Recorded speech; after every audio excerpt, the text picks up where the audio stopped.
기도하겠습니다. 자, 지난주에는 현재를 건지라라는 제목으로 말씀 나누었는데, 현재를 건진다라는 그 문장 자체가 의미하는 바를 한번 생각해 보세요. 건진다라는 말은 흐르는 물에서 건지는 거잖아요. 그래서 시간은 흐르지 않고 시간은 실체라는 거. 시간이 어떤 흐르는 강물이 아니라 실체라는 것을 생각한다면 여러분은 시간에 주목할 수 있죠. 어떤 시간에? 지금에. 네, 현재. 하나님은 현재 하나님이세요. 그죠? 그래서 하나님께서는 그죠? 아브라함의 하나님, 이삭의 하나님, 야곱의 하나님이라고 하나님께서 시간을 초월하시면서 그죠? 얼마나 많은 하나님의 형상으로 지음받은 이들이 있어요. 그들 앞에 계시하면서 말씀하실 때 본인이 과거의 하나님도 아니고 너희가 알지 못하고 마냥 그 허공을 치는 그 미래의 하나님이 아니라 지금 바로 너 앞에 계시하는 나는 현재 하나님이라고 말씀하신다는 거 기억하시기 바랍니다. 자, 우리 오늘 1절 말씀 같이 읽겠습니다. 3장 1절입니다. 내 아들아 나의 법을 잊어버리지 말고 내 마음으로 나의 명령을 지키라. 자, 지금 3장 1절 누가 누구에게 이야기하는 거죠? 아들아. 솔로몬이 쓴 것으로 우리가 일반적으로 그죠? 나중에 뭐 아굴 또 르무엘 왕이라고 솔로몬 같기도 하고 아닌 것 같기도 하는 그런 수수께끼 같은 인물로 이렇게 포장하고 있지만 전체적으로는 솔로몬이 쓴 것으로 우리는 여겨집니다. 자, 그러면 지금 내 아들아 라는 말은 솔로몬이 자신의 아들에게 또 지혜의 말을 쓰는 것으로 우리가 또 말을 여길 수도 있겠지만 또 솔로몬에게 그죠? 이 말씀을 주는 솔로몬의 아버지 다윗이 될 수도 있고 또 여기 나의 법이라는 건 토라인데 법은 어머니가 준다고 그랬잖아요. 솔로몬의 어머니일 수도 있지만 자, 그러면 내 아들아 여호와의 법을 잊어버리지 말고 또 하나님의 법을 잊어버리지 말고 또 그분의 법을 잊어버리지 말고라고 하지 않고 나의 법이라고 표현하잖아요. 그러니까 하나님의 법이 솔로몬의 내면의 법이 되었다는 건데 솔로몬은 결코 그런 삶을 살지 못했어요. 자, 다윗도 자, 그렇게 하나님의 법이 나의 법이라고 그분의 법이라고 3인칭으로 이야기하지 않고 나의 법이라고 이렇게 대범하게 말할 정도의 삶을 살지는 못했어요. 이게 궁극적으로 우리가 바라는 바이긴 하는데 이렇게 살지 못했단 말이죠. 자, 그런데 세상에 참남하게 내가 곧 법이다. 짐이 곧 법이다. 짐이 곧 국가다라고 말한 사람이 있었죠. 누구예요? 루이 14세. 이거 보세요. 루이 14세. 그런데 실제는 이 루이 14세가 내가 꼭 법이다라고 말하지는 않았다라고 그렇게 또 이야기하기도 해요. 왜냐하면 루이 14세가 프랑스 왕국의 왕을 얼마 동안 하냐 하면 74년간 엄청나죠. 그러니까 왕권을 굉장히 강화한 그러한 왕이긴 하는데 결국은 루이 14세 영원토록 프랑스 왕국을 지배했어요? 아니에요. 죽었어요. 74년이라는 세월은 길긴 하지만 결국은 죽었단 말이죠. 그리고 이 루이 14세가 죽을 때는 나는 죽지만 국가는 영원히 남는다 라는 말을 했거든요. 그러니까 내가 곧 국가다, 내가 곧 법이다 라는 말을 루이 14세가 정말 그렇게 말하지는 않았다고 이렇게 여기는 이들도 많아요. 그러니까 약간 설왕설래한다는 거죠. 그래서 지금 제가 드린 말씀은 뭐냐면 루이 14세를 예를 들어서 제한을 가진 존재는 내가 곧 법이다 라고 말할 수 있는 존재는 아무도 없더라는 거예요. 자신이 말하는 것이 법이고 또 곧 나의 법이라고 말할 수 있는 존재는 하나님밖에 없다라는 거. 네. 자, 그러면 오늘 본문에서 말하는 내 아들아 나의 법을 잊어버리지 말고 내 마음으로 나의 명령을 지키라라는 것은 솔로몬의 입술을 들어서 표현하고 있지만 궁극적으로 여호와의 법이에요. 하나님의 법. 하나님께서 당신의 자녀들에게 말씀하시는 거죠. 근데 여러분이 정말 하나님과 일생을 거쳐서 하나님과 이제 하나님의 법이 여러분 안에 내면화되어서 여러분이 돌아가시면서 여러분의 자녀에게 내 아들아 혹은 내 딸아 나의 법을 잊어버리지 말고 나의 계명을 지키라 라고 유언할 수 있다면 정말 복된 그런 인생을 살아가시는 거죠. 그죠? 네. 그죠? 여호와의 법을 나의 법이라고 말하면서 자신의 자녀에게 말할 수 있다면 그 여호와의 법이 그 말하는 자의 내면에 깊숙이 자리 잡았다는 거니까. 자, 지금 자언 말씀이 결국은 내 아들아라고 이야기하면서 그 아들의 귀에 들려주는 말이잖아요.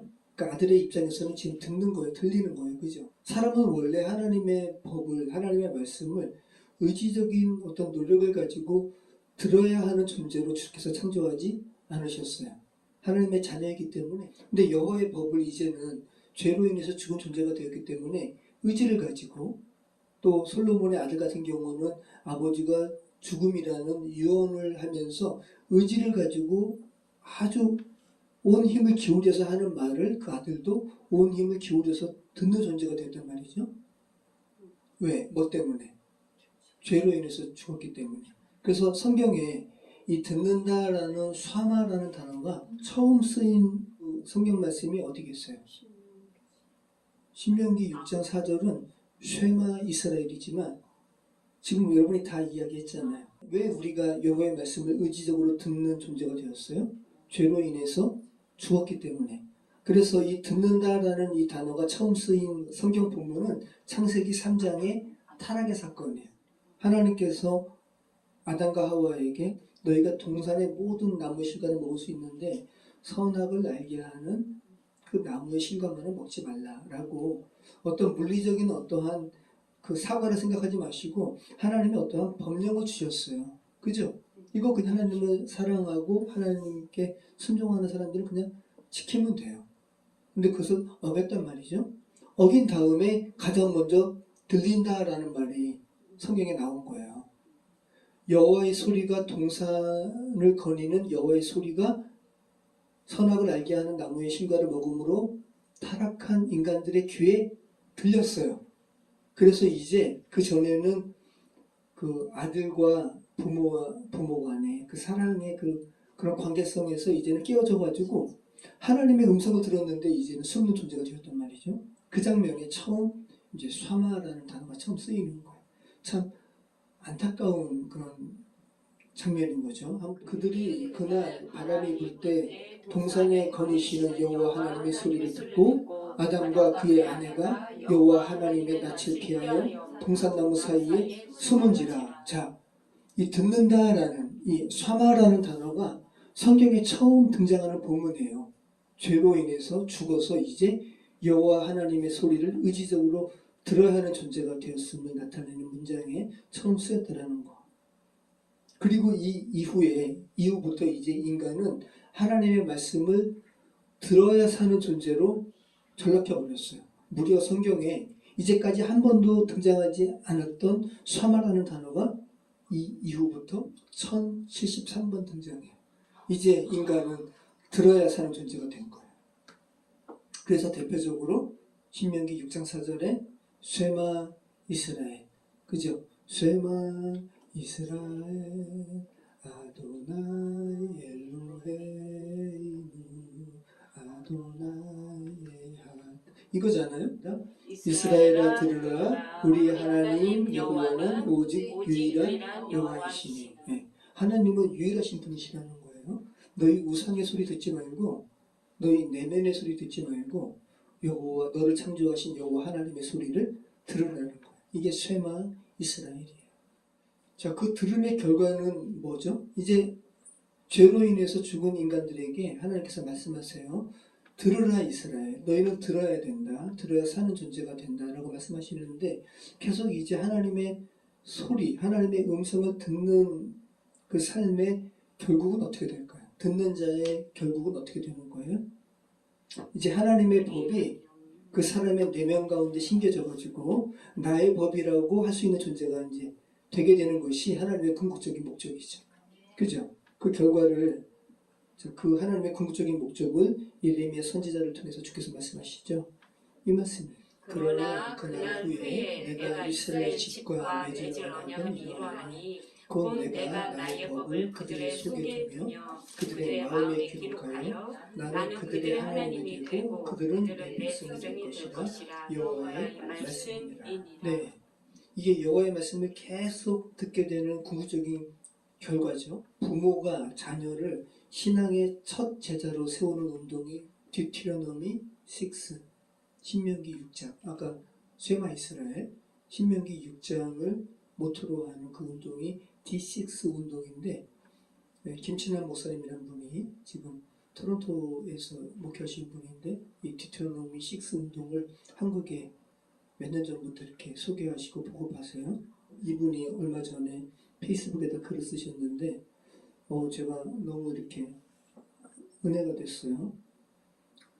가변적인 것에 주의를 뺏기지 말고 본질적인 공간에 충실하라는 거예요. 이 본질적인 공간이 뭐겠어요? 가정이에요. 네. 가정에서 모든 것이 시작된다는 거예요. 가정이 때로는 메마르고 공허하게 느껴지게 하고 세상에 전혀 주목되지 않는 공간이죠. 그죠? 여러분의 공간이 때로는 메말라요. 부모가 죄 가운데 하나님의 사랑을 온전히 이렇게 회복되어야 되는데 하나님의 사랑으로 그렇지 못하니까 자녀 입장에서는 메마른 공간이 되었어요. 그리고 공허한 공간이 되었고 세상이 전혀 주목하지 않는 공간이 되었어요. 그죠? 그런데 그곳에서 아이들은 그곳에서 들은 엄마 아빠의 기도 소리가 깊게 영혼 속에 자리 잡는다라는 거예요. 그리고 말씀을 읽는 부모의 뒷모습을 자녀들은 기억한다는 거예요. 가끔 이야기하지만 저는 어머니의 기도 소리로 이렇게 잠이 깨고 그리고 그 기도 소리 가운데 들렸던 우리 형제를 계속 이렇게 하나님께 올려드리면서 기도했던 어머니 기도 소리 잊지를 못하죠. 전순의 집사님께서 수빈을 위해서 기도하시죠. 아마 수빈이가 잠결에 이렇게 언뜻 깨었는데 어머니가 수빈이의 이름을 부르면서 기도하는 거 수빈이의 평생에 영혼 속에 깊게 간직될 거예요. 이것은 결코 사라지지 않는 엄청난 기억인 거죠. 이것이 그리고 자산이에요. 자산. 이거 보세요. 작은 식탁에서 나누는 감사의 표현. 근데 우리는 이제 아이들이 다 커가지고 식사를 다 따로 해요. 근데 이게 굉장히 중요하다는 거죠. 식탁에서 나누는 감사의 표현. 식탁에서 밥을 먹을 때조차도 이제는 핸드폰 보면서 말을 안 하는, 대화가 사라진 이 시대에 식탁에서 오늘 하나님께서 내게 어떻게 했어? 어떻게 하셨어? 이런 감사의 표현. 아이의 이마에 전하는 짧은 축복의 말. 잠자기 전에 아이에게. 그죠? 잠자리 이야기 속에 숨겨진 신앙의 고백들이 마치 골짜기 난초에 그을 향기처럼 스며들어서 가족의 정신을 이루는 밑바탕이 된다. 이게 다시 회복이 돼야죠. 이 운동을 D6 김신환 목사님께서 지금 하고 계시죠. 너무 귀한 거예요. 다시 이러한 귀한 가정의 모습이 우리의 삶 가운데 회복이 되어야 됩니다.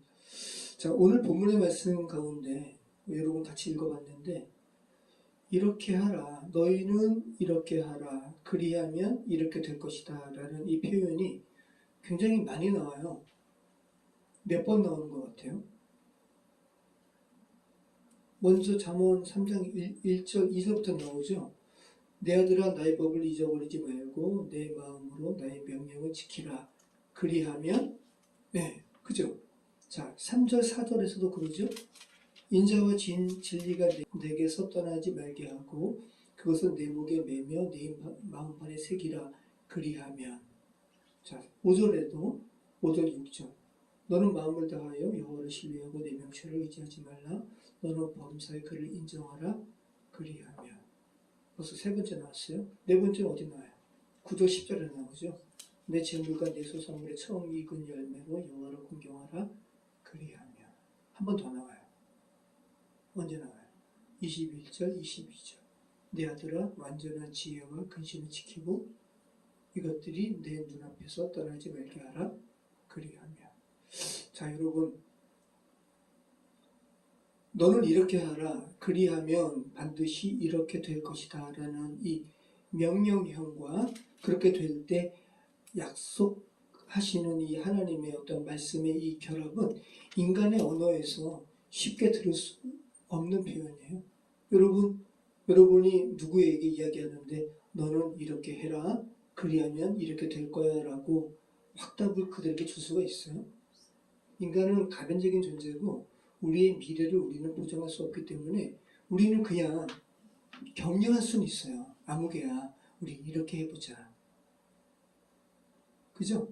이 정도 선에서 우리는 격려하는 표현을 할 수 있지. 얘야, 이렇게 해라. 그리하면 이렇게 될 거야. 라는 어떤 약속을 보장하는, 결과를 보장하는 답을 우리는 줄 수가 없어요. 왜? 우리는 제한된 존재니까. 이렇게 말을 할 수 있는 존재는 하나님밖에 없는 거예요. 창조주. 제가 도자기를 굽잖아요. 그래서 가마에서 구워요. 서울에서 도예 공방을 운영하기 때문에 장작 가마를 우리는 둘 수가 없죠. 민원 들어갈 거예요. 그죠? 여기서 막 모락모락 연기 피어 올라보세요. 그죠? 불났다고 신고해가지고. 그래서 저희는 전기 가마를 저희는 설치를 했어요. 전기 가마이기 때문에 프로그램에 저희가 온도를 맞춰놔야 돼요. 850도, 초벌 850도, 재벌 1250도. 그래서 일반적으로 그냥 재벌 온도를 1250도에 맞췄어요. 일반적인 온도니까. 근데 제가 최근 제 얼굴을 모티브로 한 작업을 하는데 제 얼굴이 1250도까지 온도가 올라가 버리면 얼굴의 이 표현이 너무 딱딱해져요. 그러니까 도자기 전문적인 언어로 자화된다 그래요. 자화돼버려요. 그러니까 완전히 돌이 돼버려요. 그렇게 되면 너무 그냥 딱딱해져요. 어떤 표정이 안 살아요.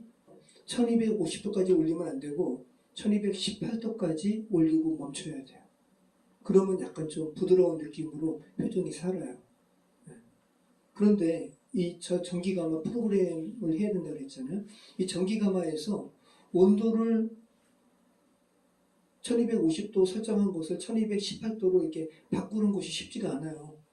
제가 10년 전에 1250도로 고정한 것을 1218도로 바꾸기 위해서 다시 예전의 매뉴얼을 제가 찾았어요. 그리고 그 매뉴얼을 보면서 하나하나 맞추는 거예요. 되게 복잡해요. 세트라는 것을 몇 번 눌러야 되고 또 뭐 프로그램으로 바뀌면 또 뭐를 누르고 온도 누르고 또 세트 누르고 또 누르고 이거를 한 번이라도 누락하게 되면 그 온도 설정이 안 되는 거예요.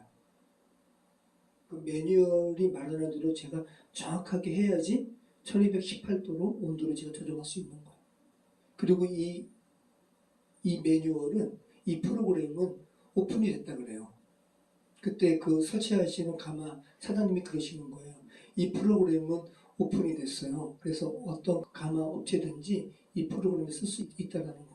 저희는 천일 가마 거를 쓰는데 세일 가마도 이 프로그램을 쓰고 자 어떻게 보면 여러분 지금 제가 드리는 말씀이 뭐 같아요? 성경이 여러분 매뉴얼이에요. 여러분이 가마보다 복잡해요? 아니면 전기 가마가 여러분보다 복잡해요?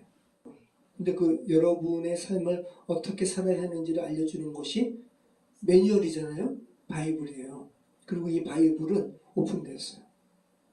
전 세계에 가장 많이 출판되는 책이 성경이에요. 성경은 여러분 오픈됐어요. 누구만의 독점하는 것이 아니에요. 그 안에서 여러분의 매뉴얼을 볼 수가 있는 거예요.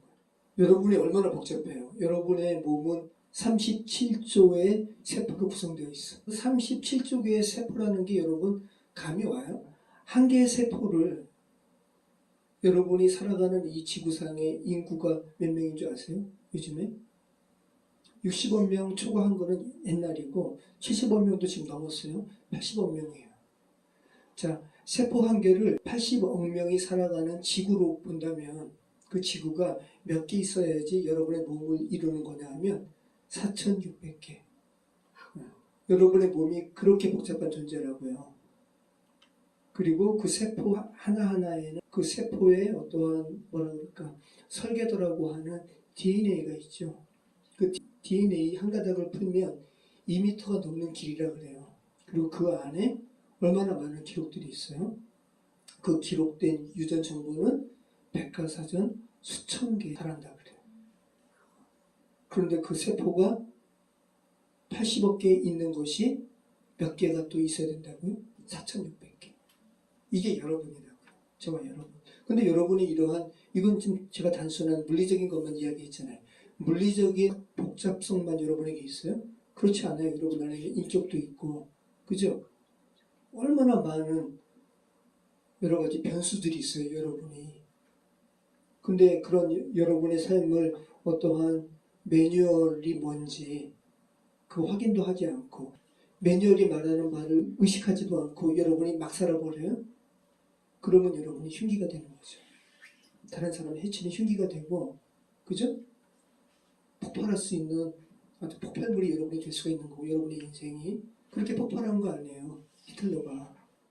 그래서 우리는 우리의 삶을 어떻게 살아야 하는지를 매뉴얼을 보고 살아가야 되는 거죠. 그 대표적인 말씀이 오늘 그 잠언 말씀인 거예요. 자, 어떤 안내자 없이 이 삶을 던져서 버리는 것은 정말 허망한 일이 아닐 수 없어요. 그래서 시편 119편 105절 말씀에 뭐라 그래요? 주의 말씀은 내 발의 등이요 내 길의 빛입니다. 이렇게 복잡한 우리를 그냥 아무런 지침 없이 그냥 살아간다? 제가 자주 말씀드리는 거지만 강릉에서 제가 서울에 올 때 주의 말씀은 내 발의 등이요 내 길의 빛이니이다. 이 말씀이 그때 이제 제가 신대원 다니면서 휴학하고 강릉에서 서울 왔다 갔다 할 때인데 제가 이 말씀이 도대체 어떤 건지 제가 경험하고 싶어가지고 강릉에서 서울 올 때 그 대관령 그 터널에 영동 고속도로에 가로등이 없는 구간이 있었어요. 가로등이 있으면 제 서치라이트를 꺼도 갈 수 있죠. 근데 일부러 제가 가로등이 없는 그 구간에 제가 서치라이트, 헤드라이트를 제가 꺼봤단 말이에요. 시속 100km 달리는데 80km, 100km. 제가 어떻게 했을까요? 끈 채 껐다? 얼마 동안 제가 버틸 수 있었을 것 같아요. 1초? 1초면 저 죽어요. 바로 켰어요. 껐다 바로 켰어요.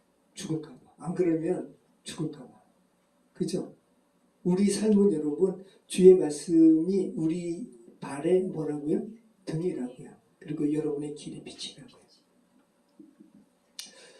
정말 이 빛이라는 거 제가 어제도 아이 엄마하고 좀 경험이라기보다 제가 이 토기장의 집을 뭐 하여튼 수년에 걸쳐서 지금 약간 계속 이렇게 보수하고 있잖아요. 올해인가 작년인가 저 앞부분에 등을 제가 달았거든요. 근데 이쪽에 정면부 부분에는 이 양재동 성도님 이렇게 하면서 보고 있는 사람 그거를 제가 이렇게 하면서 저희 교회 로고를 이렇게 달았고 거기에 제가 빛을 이렇게 비추게 했어요. 자동으로. 그리고 이쪽은 토기장의 집 간판을 또 비추게 했고 그래서 밤이 되면 그 두 곳만 비춰요. 근데 느껴지는 거예요. 어떤 정체성이 있는 부분에 빛을 비추니까 그 집에 어떠한 물리적인 빛이 살짝만 비춰졌는데도 생명력이 느껴지는 거죠. 그런데 이 영혼의 빛, 하나님의 빛이라는 것은 물리적인 빛과는 비교할 수도 없는 거죠. 생각해 보시기 바라요. 자, 너희는 이렇게 하라 그리하면 이라고 말할 수 있는 존재는 창조주 하나님밖에 없다는 거 생각해 보시기 바라요. 제가 또 챗GPT한테 우준이, 선율이, 하준이 올 줄 알고 여러분에게 제가 자주 이야기했던 것을 제가 챗GPT한테 신사가 포도 자동차를 고치고 있어. 그리고 그 옆에는 정비복을 입은 정비사가 지켜보고 있는 거야. 이 장면을 그려줘 라고 제가 했더니 이렇게 그렸어요. 와, 이 포드예요, 포드. 근데 포드가 길을 가다가 보니까 한 자동차가 망가진 채 정비사가 몇십 분 동안 그냥 낑낑대고 있는 거예요. 그래서 이 포드가 제가 한번 자동차 잠깐 봐도 될까요? 라고 하니까 이 정비사가 그냥 빈정대듯이 그러시오, 한번 봐보시오. 내가 이 자동차 정비를 내가 30년 한 사람인데 당신이 지금 보니까 신사복을 입고 전혀 자동차에 대해서 알 수도 없는 사람 같은데 한번 해보세요 그랬더니 이 포드가 그 본넷 열고 그냥 한 몇 초도 안 돼서 그냥 고쳐버렸어요. 그래서 이 정비사가 놀라가지고 물은 거죠. 당신 누구세요? 그랬더니 나 이 자동차 만든 사람입니다. 그죠? 네. 여러분을 만든 존재, 여러분을 창조한 존재에게 여러분의 삶을 어떻게 살아야 하는지 여쭤봐야 되는 거예요. 자, 오늘 너희는 이렇게 하라. 그리하면 이렇게 된다. 표현된 문장이 몇 개라고요? 5개라고요. 우리 한번 3장 1절로 2절 말씀 같이 읽어보겠습니다. 내 아들아 나의 법을 잊어버리지 말고 내 마음으로 나의 명령을 지키라. 그리하면 그것이 내가 장수하여 많은 애를 이르게 하며 평강을 더하게 하리라. 네. 고대 세계에서 오래 사는 것을 이 땅을 살아가는 가운데 누리는 최고의 축복이라 생각했어요. 네.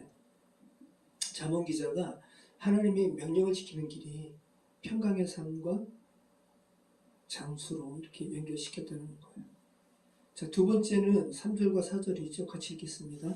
인자와 진리가 내게서 떠나지 말게 하고 그것을 내 목에 매며 내 마음판에 새기라. 그리하면 내가 하나님과 사람 사이에서 은총과 귀중의 여김을 받으리라. 자, 여러분의 자녀가 세상 사람 앞에서 은총과 귀중의 여김을 바라는 삶을 살게 하길 원하시잖아요. 그죠?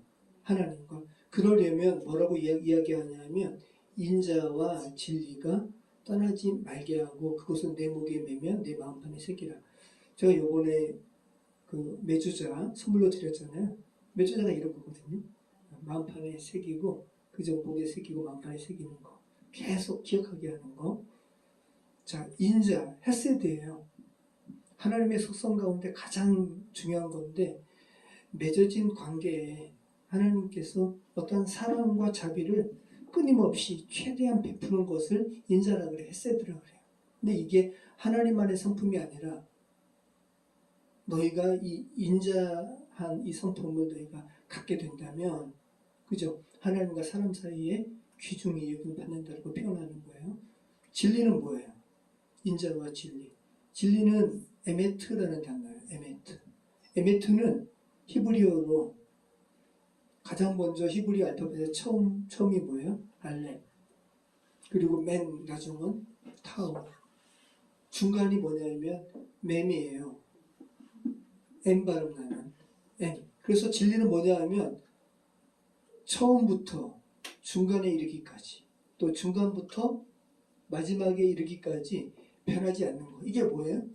이게 진리예요. 이게 에메트라고. 그래서 히브리어 알파벳의 처음과 중간과 나중으로 이루어진 단어가 에메트.